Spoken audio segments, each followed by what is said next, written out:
नीतीश कुमार चाहे जिसका उम्मीदवारी घोषित करना है कर दें। जनता ने उनके और उनके दल और उनके गठबंधन के उम्मीदवारी को खारिज कर दिया है। लोगों ने तय कर लिया है कि नीतीश कुमार का जाना सुनिश्चित है। नवंबर के बाद बिहार में नई व्यवस्था बन रही है, उसमें नीतीश कुमार जिसको उम्मीदवार बनाना है बना दे, सबको हारना है।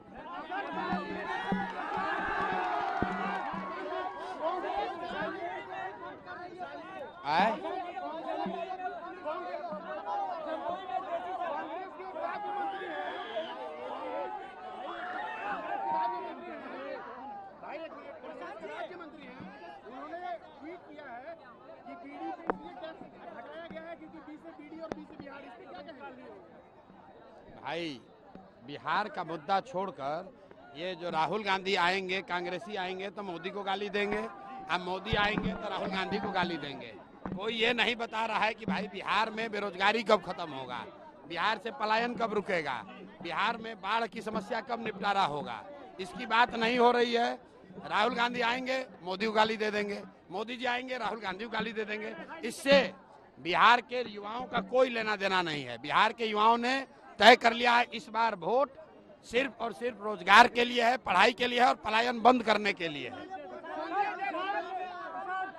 तेजस्वी ने आज पूछा है आप जैसे बड़े बड़े नेताओं से 10 सवाल, बिहार में पलायन क्यों नहीं रुक रहा?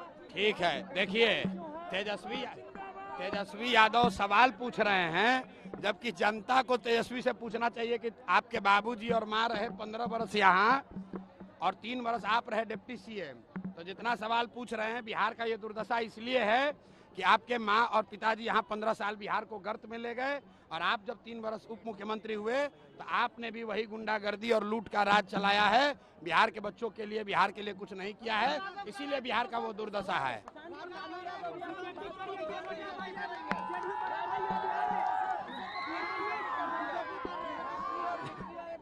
ऐसा है रुको, हम बालू माफिया हैं। राजद जो है, राजद लालू यादव जैसा चारा चोर हैं। हम चारा चोर नहीं ना हैं, बालू माफिया शराब माफिया नहीं ना हैं। राजद का जो फंडिंग होता है वो कहाँ से होता है? बालू माफिया से, शराब माफिया से, भ्रष्टाचार से। प्रशांत किशोर सरस्वती का खाते हैं, सरस्वती की कृपा है, इसलिए जो काम किए हैं अपना बुद्धि का खाते हैं। धंधाबाजी नहीं करते हैं, ठेकेदारी नहीं करते हैं, ट्रांसफर पोस्टिंग नहीं करते हैं, शराब और बालू का माफियागिरी नहीं करते हैं। बिहार के लोगों को वो रास्ता बता रहे हैं कि कैसे पढ़ाई के जरिए सरस्वती की कृपा से अपनी गरीबी आप खत्म कर सकते हो। ये बात को समझिए। भाई दिलीप जायसवाल चाहे हमारा जितना तारीफ कर लें, उनको छोड़ना नहीं है। बात दिलीप जायसवाल की नहीं है। बिहार में जो 100 सबसे ज्यादा भ्रष्ट नेता और मंत्री हैं, उनको मैं आग्रह कर रहा हूं कि आप लोग अभी से भगवान का पूजा करना शुरू कर दीजिए, क्योंकि अगर कहीं जन सुराज की सरकार बनी तो ये 100 भ्रष्ट नेता और अफसरों को जेल जाना है और इनके परिवार से, आने वाली पीढ़ी से इनका एक एक पैसा वसूला जाएगा। रुकिए, बात किसका नंबर है तो अभी आपको जब प्रेस करेंगे तो दिखेगा। जो भी भ्रष्ट नेता है, जो भी भ्रष्ट अफसर है, जन सुराज की व्यवस्था बनेगी। उन्होंने बिहार को लूटा है, हम लोग उनको छोड़ेंगे नहीं।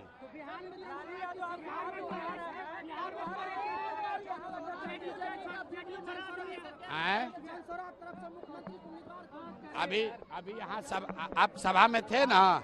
क्या रुकिए, आप सभा में थे, कैमरा था आपके पास। लोगों ने क्या कहा कि लालू नीतीश मोदी से छुटकारा चाहिए, जनता का राज चाहिए, जन सुराज चाहिए। हम नहीं कह रहे हैं, हम तो वोट नहीं मांगे। हमने नहीं कहा कि जन सुराज को वोट दीजिए, हमने कहा किसको वोट दोगे? लोगों ने कहा जनता का राज चाहिए, जन सुराज चाहिए, लालू नीतीश मोदी से छुटकारा चाहिए।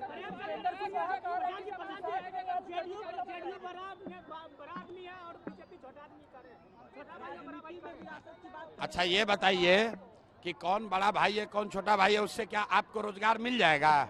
बिहार का पलायन बंद हो जाएगा? आप लोग भी पत्रकार हैं, आप फालतू का सवाल में उलझे रहते हैं। अरे किसी से पूछा कि भाई पलायन कब रुकेगा ये बताओ, खगड़िया में बाढ़ आना कब बंद होगा ये बताओ, बिहार में फैक्ट्री कब लगेगी ये बताओ, दूसरी बात का कोई मतलब नहीं। गर्मियों की छुट्टी होने वाली थी, मेरे पापा आने वाले थे, तो हम लोग सभी खुश थे। तो मैं बेड पे चढ़ के डांस कर रहे थे, डांस कर रहा था, लेकिन वो पहले ही आ गए। फ्रीज। तो मैं उस समय तो कंटिन्यू नहीं कर सकता था ना, तो फ्रीज फ्रेम टाइप का हो गया। कसम पैदा कर